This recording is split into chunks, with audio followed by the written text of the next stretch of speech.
In late 2006, a young family in Nassau County, Florida, were the victims of a frightening tragedy. Just 2 days after Christmas, their home was destroyed, and it happened so suddenly and dangerously they just barely managed to make it out in time.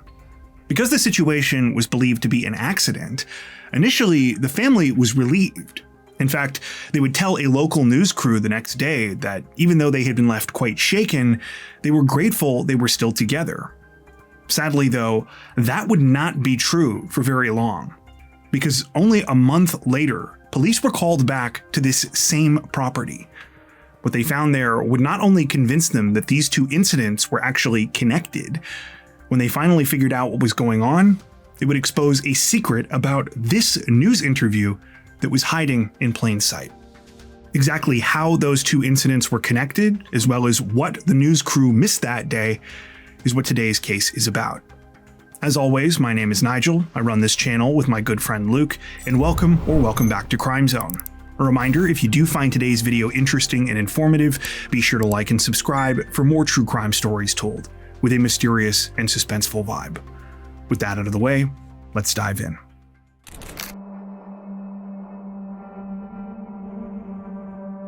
2007 was supposed to be a year of new beginnings for husband and wife 23-year-old Michael and 29-year-old Effie Ratley.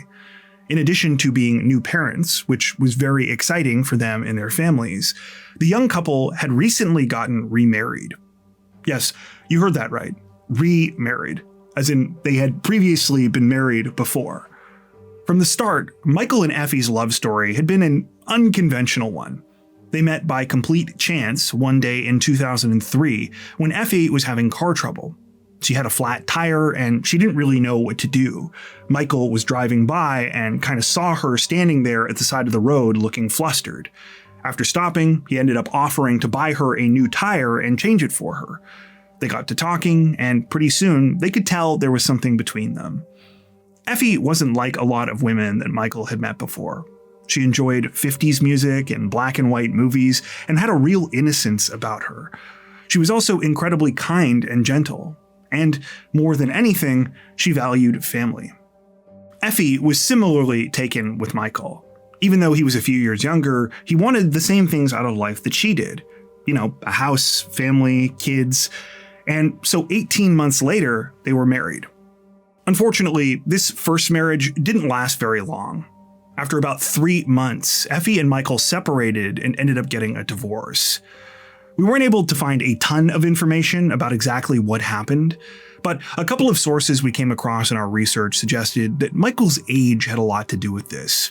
He was only 19 when he and Effie met, and his own family had worried that he wasn't mature enough to take on the responsibility of being a husband.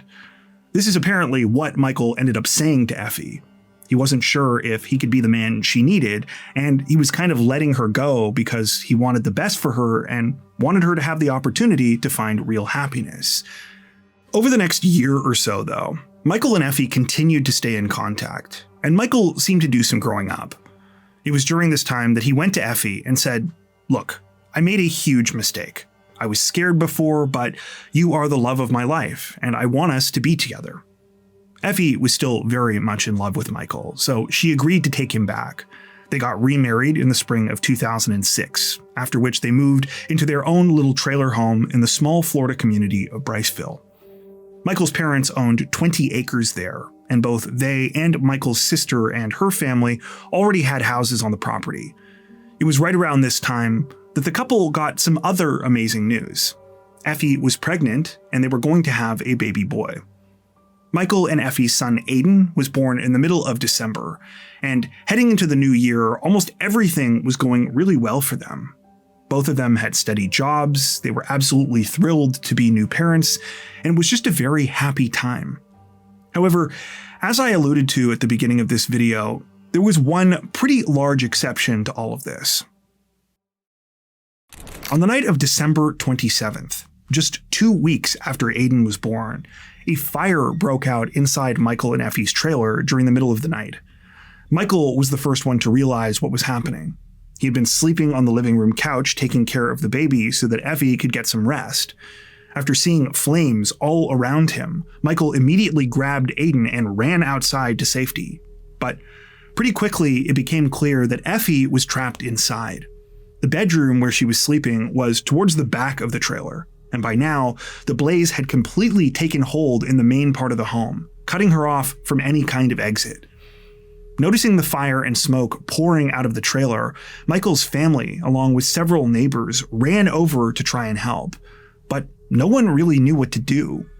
The only thing they knew for sure is that by the time firefighters arrived, it would be too late. That's when Michael sprang into action. Grabbing a satellite dish off the side of the house, Michael smashed a bedroom window. He then started banging on the trailer's siding and yelling so that Effie, who by this point was totally blinded by smoke, could follow the sounds. She was able to make it to the window just in time, and Michael pulled her out to safety.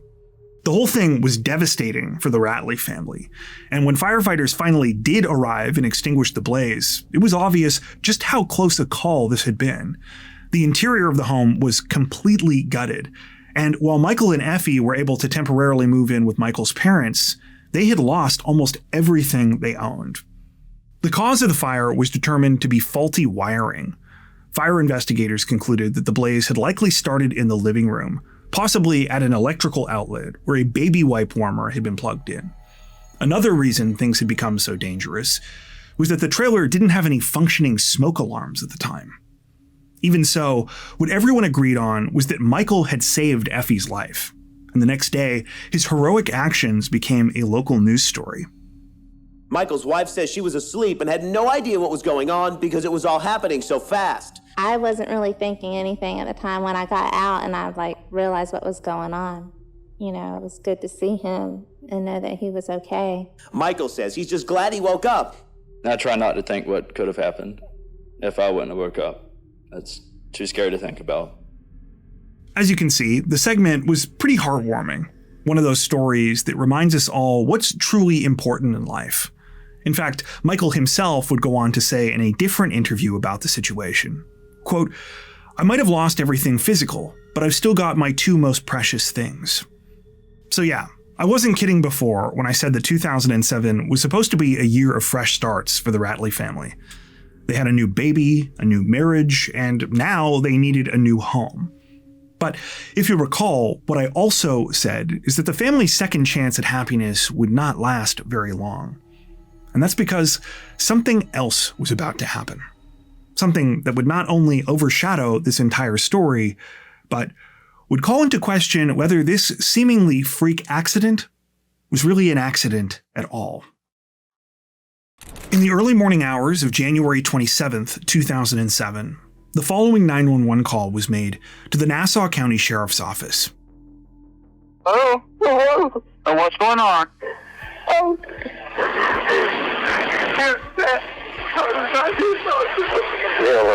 What's going on, sir? I don't know. My son just come in. My daughter-in-law's in the bed. I don't know if she's pale. Okay, well, what is she doing? She's just laying in the bed right now. She's unresponsive? Yeah. As you just heard, Michael was completely hysterical, to the point that he could hardly speak. Instead, his father Steve took over the call, informing the 911 operator that something had happened to Effie and that they needed help immediately. When emergency responders arrived, they found Effie in a bedroom inside the house. Both she and the bed she was lying in were covered in blood. She was alive and breathing, but only barely. As Effie was airlifted to a hospital unconscious and in critical condition, police spoke to the rest of the Ratley family to get an idea of what had happened that morning. Michael said it was his turn again that night to take care of Aiden, so the two of them had been in another part of the house. They were fast asleep when, suddenly, Michael was awoken by a noise that sounded like it was coming from the bathroom. When he got up to investigate, he realized a shelf had fallen, so he decided to peek in on Effie to see if she was all right. As soon as he walked in, he was hit with a blast of cold air. Her bedroom window was wide open, which was very unusual for January, even in Florida. Without really even thinking, Michael flipped on the lights. That's when he discovered Effie lying there motionless with blood all over her and the bed. Michael's parents both said that they'd also been asleep until they heard their son screaming. When they came running to see what was going on, Michael was so frantic and emotional that they could hardly understand him. After they called 911 and Michael wasn't able to talk to the operator, his parents told him to run to his sister's place because she was a nurse and was the closest thing they had to medical care before emergency responders got there. Though Steve Ratley had mentioned in the 911 call that it looked like Effie might have fallen, it quickly became clear once she was at the hospital that the situation was far worse. You see, Effie's injuries were not consistent with a fall or any other kind of accident for that matter. She'd suffered at least 7 blunt force injuries to the head, the impacts from which had been so violent they'd fractured her skull. In other words, Effie had been viciously and repeatedly struck while she was asleep, likely with some kind of hard, round object. Further evidence of the brutal attack was uncovered back at the crime scene. It turned out the bed wasn't the only thing that was covered in blood. There was also a sizable amount of spatter on the walls and in several other areas of the room as well. While no murder weapon was recovered, what detectives did find was just as unsettling. At the exterior of the house, just outside Effie's room, was the screen from her bedroom window. It had been cut out and was lying on the ground just below the windowsill. Based on all of this evidence, it was looking like Effie had been attacked by an intruder, one that had climbed in through that window. Of course, this led to some obvious questions, because even at this point, it was already obvious that this was no ordinary home invasion. The Ratleys lived in a pretty rural area, nothing had been stolen during the crime, and despite her horrific wounds, Effie had not been sexually assaulted. So, what was the motive here? Authorities hoped that they might be able to get some idea by speaking to Effie herself, but sadly, they would never get that chance. Though Effie fought incredibly hard, it was determined that the neurological damage she had suffered from her head injuries meant that she would almost certainly never wake up again. And after 4 days, the impossible decision was made to take her off of life support. The development understandably left all of Effie's loved ones heartbroken, but it also got many of them thinking, specifically about the fire that had destroyed her and Michael's trailer. Sure, it had been ruled an accident, but I mean, 2 tragedies just a month apart at basically the same location, it didn't really feel like a coincidence. It felt like Michael and Effie were being targeted. If that seems like a stretch, well, that's because there's something I haven't told you yet. You see, this wasn't actually the second time police had been called to the family's property. It was the third. What's going on? My son come home, he's out born. Somebody hit him in the back of the head. Does he know who did it? No idea. He don't know if he's blacked out or what. That 911 call was also made by Michael's father, Steve. And as you just heard, it involved another attack, this time on Michael. That attack had happened just the night before Effie was murdered. Just a side note, the sources we came across were kind of vague about the exact details here. So it's not clear if this happened like hours earlier, as in January 26th, or a full night earlier, so January 25th. But either way, the timing was impossible to ignore. After coming home from work that night, Michael had quickly gone out to his parents' barn to grab something. He was in there looking around when, out of nowhere, he was hit on the head and fell to the ground. Before he could get up, the person had fled. While this was the best lead investigators had so far, unfortunately it wasn't much to go on. Because Michael had been ambushed, he never got a good look at the person responsible. And even though police had been called, no report was filed. At the time, no one, including the Ratleys, apparently thought this was a big deal. They assumed that it was an opportunistic thief trying to break into their barn. Obviously, now though, things were looking a lot different. Desperate to find anything that might point them in the direction of their suspect, detectives began looking for connections to other open cases in the area. And a couple did stand out. For example, there was a recent home invasion about 40 miles away in the city of Fernandina Beach, where a woman had been sexually assaulted. And a week before that, a female convenience store worker had been beaten and left trapped in a company storage room. However, nothing concrete could be found linking the cases.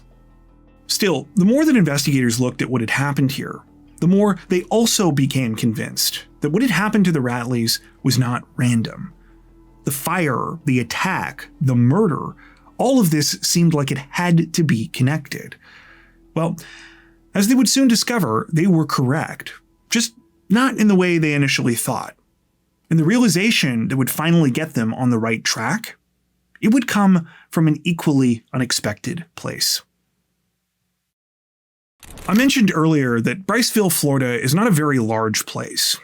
According to the most recent data available, the population is well under 4,000. So it's a safe bet that back in 2007, it was even less. Based on what we were able to find, Bryceville is also considered a generally safe and quiet community. So you can probably guess how people felt when they heard about this string of wild and terrible tragedies that seemed to be happening in their little community. Yeah, not great. This put a lot of pressure on police to figure out what was happening, but as we've established in the beginning, they weren't making very much progress. That was until they started looking at things from a different perspective. See, up until now, detectives had been scouring the crime scene looking for clues left behind by the killer. Which, I mean, that makes sense, that's police work. But here's the thing. Aside from the blood evidence and the screen that had been cut from the open bedroom window, there was really nothing at the crime scene. And that's when some members of the investigative team began to wonder, what if this wasn't so much about what was there, but about what was missing? For instance, going back to the bedroom window, at first, police had naturally concluded that this is where the killer had gotten in. But upon closer inspection, they realized that there were actually a number of reasons to doubt this. For starters, the morning of the murder, it had been cold enough for the grass to frost over outside. Despite this, there were no footprints left in the yard at the exterior of the house where Effie's bedroom was. The same was true inside the house. Not only were there baskets of laundry sitting directly on the other side of the window, partially blocking it, but if someone had crawled in from outside, you would expect to find some evidence of that. You know, dirt, plant material, and debris from the person's shoes. Instead, the white bedroom carpet around that area was immaculate. Detectives couldn't find anything. Then, there was the window itself. When police took a more careful look, they realized that there was a thick layer of dust and grime in the bottom of the window frame. You can actually see this in video footage authorities shot during walkthroughs of the crime scene. Again, this was strange because if someone had been climbing in and out of here, you'd think some of this dust and dirt would have been disturbed. There were also no fingerprints or marks left behind on the equally dusty windowsill. Finally, detectives learned that Michael's sister, the one who also lived on the 20-acre property with her husband, owned a number of hunting dogs. At least 2 of these dogs were not kept locked up and walked freely around the property. Yet, no one had mentioned any of the dogs barking on either the night that Michael was attacked or the morning Effie was murdered. Putting all of this together, police came to a troubling conclusion. Maybe they weren't finding anything because there never really was an intruder to find in the first place. That's when they started to shift their focus to the Ratley family themselves. Well, one member of the Ratley family in particular, Michael. After learning about Michael and Effie's unusual love story and marriage, authorities started asking some questions, and what they learned was pretty staggering. Despite the rosy picture of the relationship that they'd been presented, Michael's own friends said that in private, he made disparaging comments about Effie. He talked about how much he hated her and how he didn't want to be a father because he couldn't afford a child, but he also couldn't afford to pay for another divorce and child support.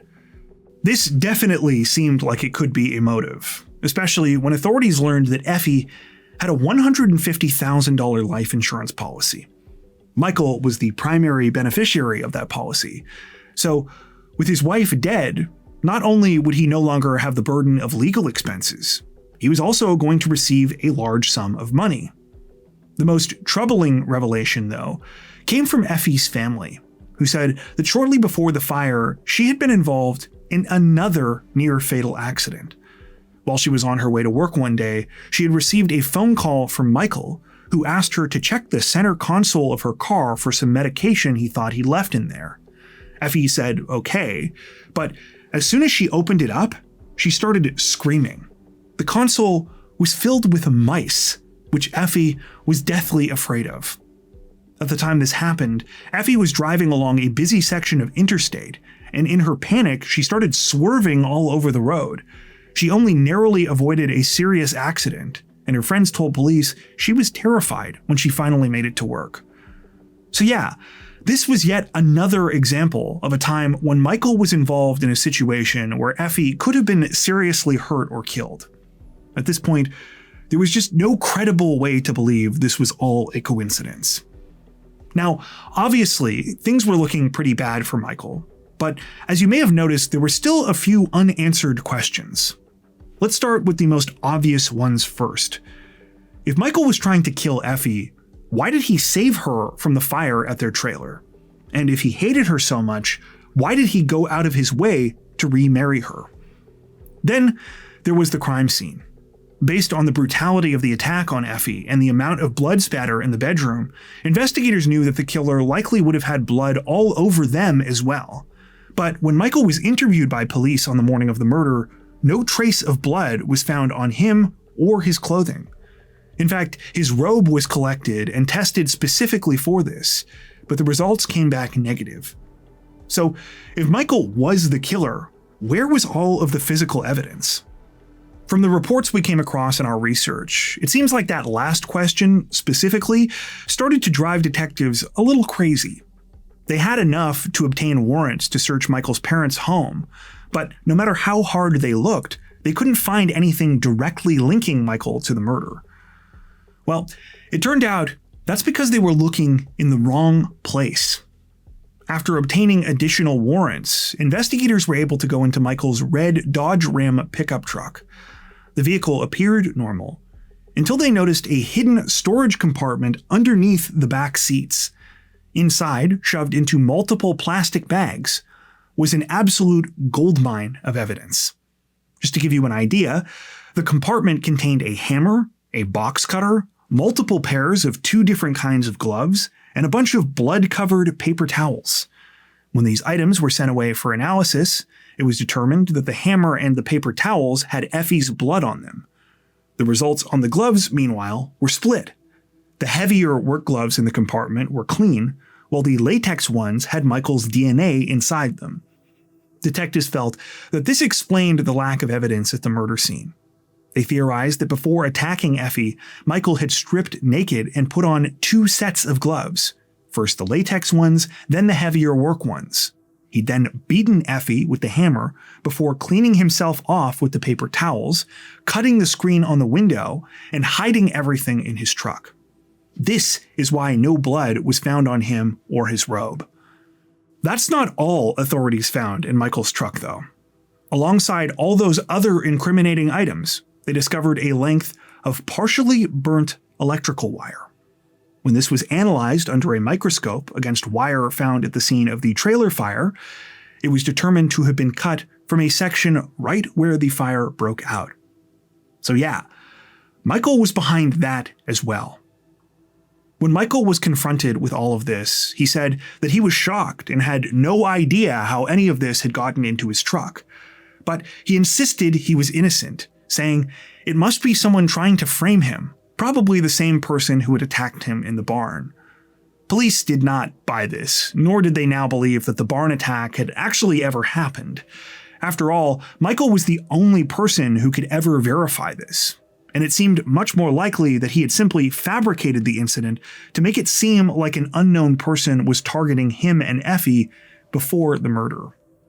In terms of why Michael had saved Effie during the fire a month earlier, investigators were convinced that his original plan was to let her die. But the trailer went up in flames faster than he anticipated, attracting attention from his family and neighbors too early. Detectives suspected that when they ran to see what was happening and found Michael standing outside, he panicked. He knew this probably looked suspicious, so he smashed that window and pulled Effie from their burning home. As I hinted at the beginning of the video, this radically changes the context of that news interview from the next day. As Effie was talking about how grateful she was, she had no idea that the person that had rescued her was actually the one responsible. Not only that, but he was already planning his next attempt on her life, one that would end up being successful.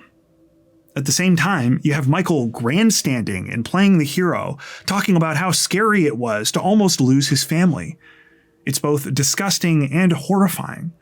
But if you ask me, the most chilling realization is knowing that as the news crew was filming that day, everyone was completely oblivious to the fact that the evidence of what had really happened was almost certainly already in that storage compartment in Michael's truck right there outside. As for the last remaining loose end in the case, why Michael had been so determined to get back with Effie, well, detectives would come to believe the answer was twofold. Of course, there was the life insurance, that one was fairly obvious, but there was also a clue recovered from Michael's parents' house. You see, while authorities didn't recover anything directly tying Michael to the murder inside the house, what they did find was still quite illuminating. Inside of some other plastic bags hidden in a closet, they recovered a portable DVD player, some personal lubricant, and quite a few DVDs.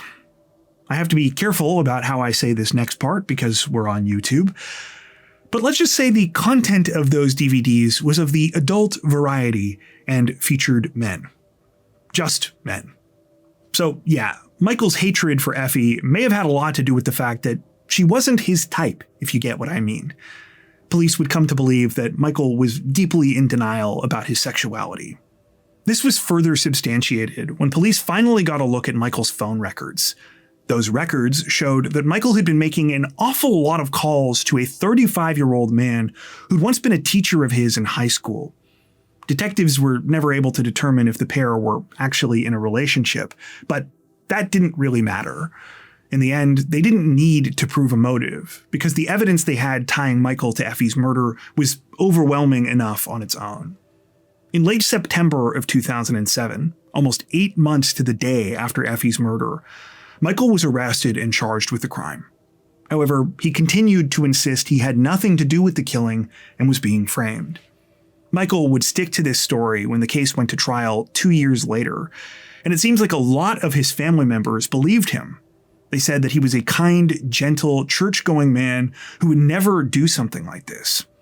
Strangely, Michael's own defense team appears to have argued in part that he was too dumb to pull off something like this. His lawyers pointed out that he had never finished college and accused prosecutors of trying to paint him as, quote, a mastermind who put all this together. When Michael took the stand in his own defense, he claimed that anyone could have gotten into his truck because he always left it unlocked. He told the court, quote, I did not hurt Effie. I loved her very much, insisting his only regret was not noticing the crime sooner on the night of the murder. He stated, quote, I wish I had heard something, and maybe Effie would be here. Prosecutors, though, argued that this was all an act. They talked about all of the inconsistencies at the crime scene and how there was no evidence of an outside intruder. Instead, they believed Michael was manipulating everyone around him. As evidence of this, they highlighted a moment when Michael's brother-in-law was on the stand talking about when he'd come to his sister's house on the morning of the crime. The brother-in-law admitted that while Michael appeared very emotional when he arrived, he was not actually crying. In the end, the jury agreed with prosecutors, and in July of 2009, Michael Ratley was convicted of first-degree murder, meaning he was eligible for the death penalty. Unfortunately, it seems Michael and Effie's families continued to live in separate realities even after the conviction. Michael's family still apparently refused to believe he'd done anything wrong and pleaded for leniency at his sentencing hearing a month later. Effie's family, meanwhile, felt that justice had been served and that they could now finally begin to properly grieve. During that same hearing, Effie's father, Dwayne, said, quote, she's the first thing I think about in the morning when I wake up, and the last thing before I go to bed. Effie's stepmother, Joy, provided further insight into what she and other loved ones were going through, stating, quote, this is one door, and I'm sure that there's going to be many, many doors that we're going to have to go through and then close behind us. Will it ever ease the pain of losing a child? No, especially in such a horrific manner. But it does give us validation, not only to her father and I, but to her friends that loved her and adored her and have suffered a great loss along with her family. In the end, Michael was spared the death penalty and instead was sentenced to life without parole. Based on what we were able to find, it seems he has filed several appeals over the years, all of which have been denied. At the time of this recording, he remains incarcerated at the Liberty Correctional Institution in Bristol, Florida.